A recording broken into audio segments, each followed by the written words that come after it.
Hello, everyone, and welcome back to Big Ten Under 10 on the Hoosier Network. I'm Adam Oppenheim with, of course, Graham Nash, and we are excited to bring you more updates from women's Big Ten sports. We have some softball scores to go over, but before that, we had the game in women's college basketball. Number 6 USC handed number 1 UCLA their first loss of the year as they won 71-60 at home. Graham, you were at the board breaking down some film from this historic USC-UCLA matchup. Thanks so much, Adam. We're back in the film room breaking down the first Battle of LA. USC and UCLA have had some great rivalries over the years, and this one might just be up there with the best. USC was tested in this ball game by the Bruins, but they were able to come out on top, and it was largely due to Juju Watkins, who shined under the Hollywood lights. She had 38 points, 11 rebounds, and a career-high 8 blocks. And as you might expect, we're going to start by breaking down one of her highlights from the game. Now, there's not much to do here except just watch and marvel at Juju and how dialed in she was. Juju takes it across the floor, eyes up her spot, tries to get in the lane, and falls. Now, look at this spot. Her right hand is on the ground. Her left is nowhere to be seen, and somehow she keeps that dribble alive. Now at this point, if this happened to any other player, they would probably get it to a teammate, try to reset, gather themselves, and attack.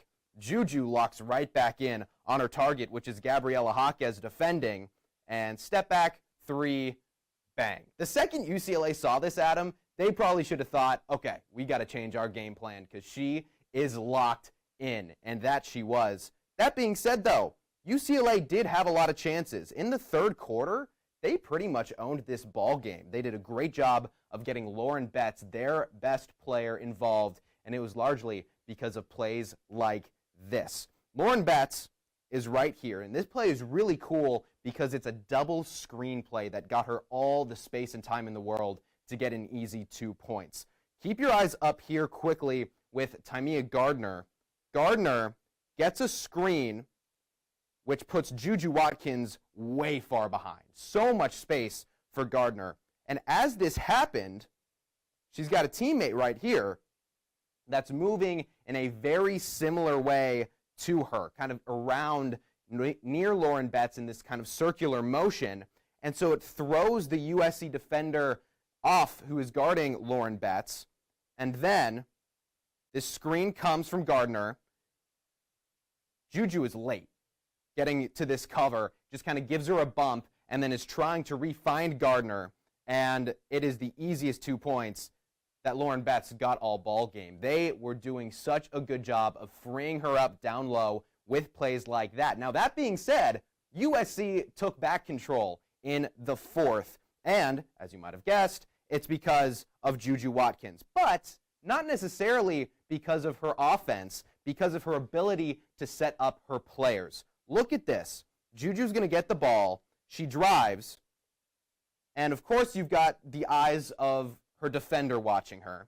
But you've also got a second set of eyes, a third set of eyes, a fourth, and a fifth. Every single Bruin on the floor was stalking Juju Watkins to make sure that they didn't have to help.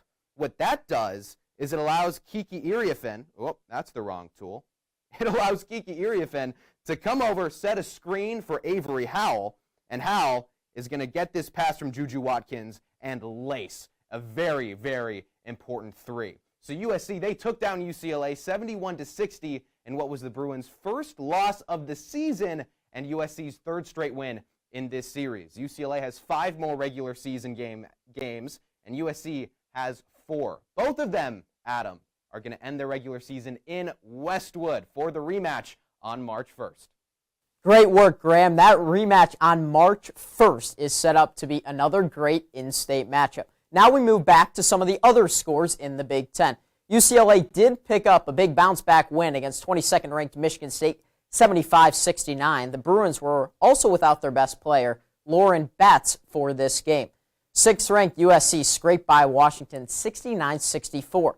On the road to extend their win streak to 4 games.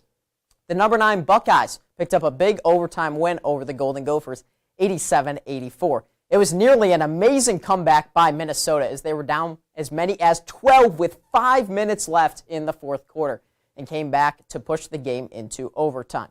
17th ranked Maryland got dismantled in College Park by Nebraska 91-71. Although 22nd ranked Michigan State lost to UCLA, they did win earlier in the week against a struggling Wisconsin team 91-71 in East Lansing. Graham, welcome back to the desk. I want to get your thoughts on a few other Big Ten matchups. First, what went on in that Ohio State-Minnesota game? It was interesting. That was not at all what I think any of us really expected going into the game. But the Golden Gophers, 5 players scored in double digits, including Annika Stewart, who came in off the bench. It was a very strong team performance. And what stuck out, Minnesota had 16 offensive rebounds. 16! What? That never happens. And that led to 20 second chance points. They were rolling, but Ohio State, they also had 4 players in double digits, including Cody McMahon, who had 25. So in overtime, they just went to their big players. They got a lead. Minnesota got to the point where they had to foul, and they couldn't keep up.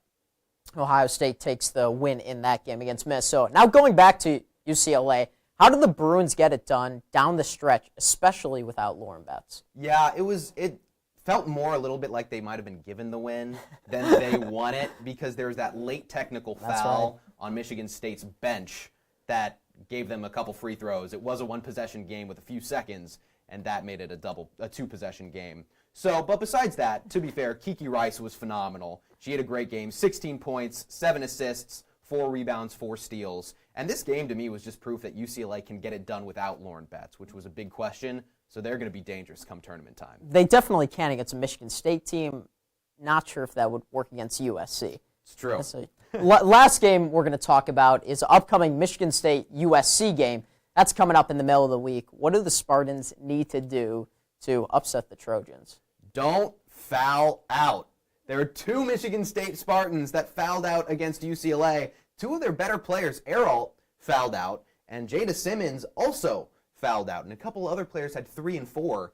That killed them coming down the stretch because they couldn't go to their dependable pieces. So against USC, they got to keep it clean. They can't get those late technicals and give up some easy free throws. Graham Nash needs the Spartans to play safer on the defensive end. That's Put right. their hands straight up, no reaching in.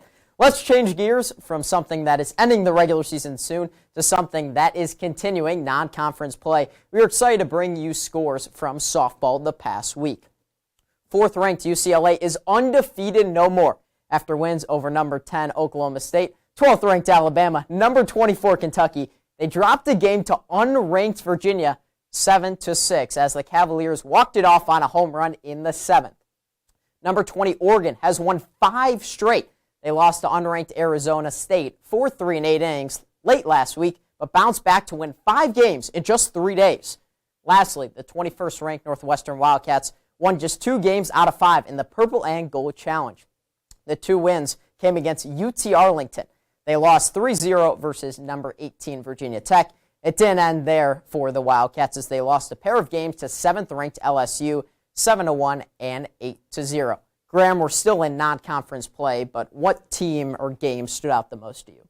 The UCLA loss, I'm going to say, stuck out the most. And it's not necessarily because UCLA had a bad game. They played pretty well. They batted .300 as a team. They just kind of got beat, which if it was against 24 Kentucky or one of these other ranked teams, it would make sense. It was unranked Virginia. And that's why I'm kind of caught on it. They lost 12 games last season. Softball's not a sport where you just go undefeated for the entire spring. But to lose this early to an unranked team, that's why I'm a little thrown off. They lost a couple early games last season, but it was to a very good Texas team. So that, again, kind of makes more sense. They left 9 players on base to Virginia's 7. Not a big differential, but proof that Virginia just did a little bit of a better job getting base runners home. I think UCLA, they don't have a lot to worry about. They just didn't take advantage of having those runners in scoring position, having runners on base. And again, they didn't play bad. They just got beat, which is wild because it was a Virginia team that's unranked. So that's, I'd say, why it stuck out the most. So you're not worried about UCLA? No, it's early. They're still shaking some of the dust off. I think they'll be fine. Still the top-ranked team right now in the Big Ten. Last sport on the docket today is women's tennis. Let's get you the scores from the top 25. The highest ranked team in the Big Ten is number 6, the Michigan Wolverines. They, however, lost to 19th ranked NC State 5-2. 15th ranked USC took down the University of San Diego 7-0 with only one match even reaching the third set. To finish off the top 25, it was a top 20 matchup as 17th ranked Ohio State downed number 14 Duke in Durham 4-3. And that's going to wrap up today's show. Thank you so much for tuning in.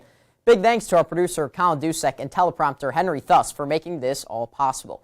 Be sure to subscribe and follow us on Twitter and Instagram at B1G_under10. And come back next week for our next episode of Big Ten Under 10.